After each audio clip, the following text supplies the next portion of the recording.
promoting the ammonia co-firing technologies with coal-fired power plants. And the advertisement, the slogan of the advertisement says, "The create a fire that don't emit CO2, so-called zero-emission energy," which is not, which is wrong because there are the emissions from production and transportation.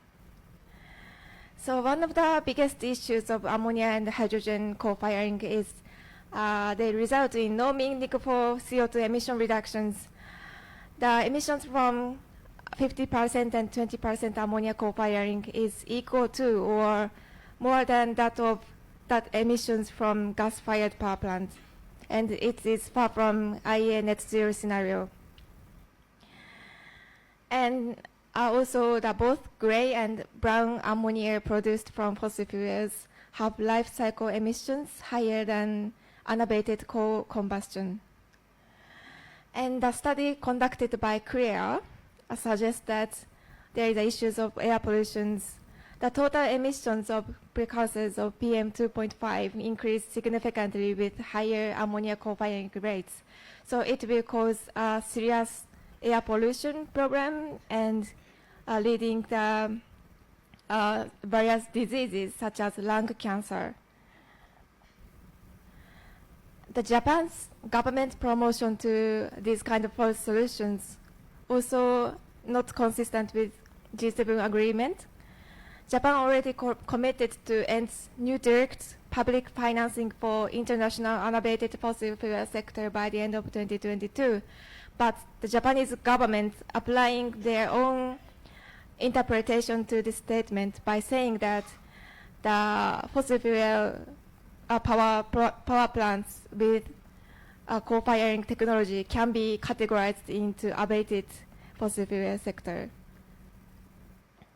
And ammonia co-firing technology is also questioned by UK, Canada, and US ministers. And Japan's climate-leading companies also demand Japan to stop relying on co-firing technology and demanding the Japanese government to immediately phasing out existing fossil fuel power plants. And there is an issue that ammonia hydrogen co-firing and single firing technologies can be included in Energy Transition Mechanism, ETM, led by ADB. So ETM is a program led by ADB to accelerate the energy transition towards net zero emissions. And ETM, it is indicated that ETM is used to accelerate retirement or repurpose of existing coal power plants. However, there is a possibility that during the repurpose of existing coal-fired power plants, ammonia and hydrogen co-firing can be included in the support target of ETM, but it's not still clear yet.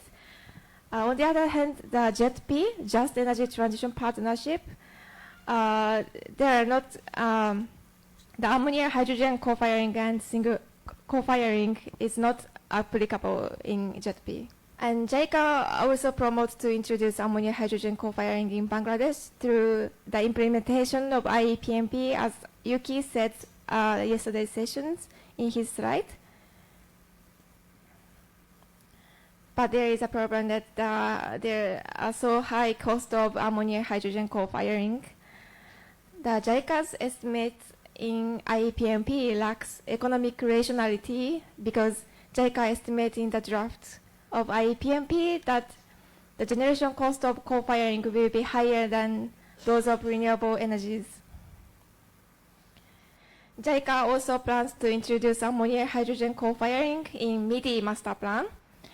The yellow portion of the bar graph is the amount of power generation estimated by JICA, hydrogen ammonia. And in the MIDI report, JICA's estimation doesn't take life cycle emissions of co-firing into account. So these are my recommendations. We recommend Bangladesh to not accept Japan's support for ammonia hydrogen co-firing technologies that will only expand the life of fossil fuel project in Bangladesh. And we also recommend Bangladesh not to accept current MIDI master plan suggested by JICA and withdraw the proposal to introduce ammonia hydrogen co-firing, and instead Bangladesh to establish a scenario to introduce significant renewable energy based on 2050 net zero scenario target. Thank you very much.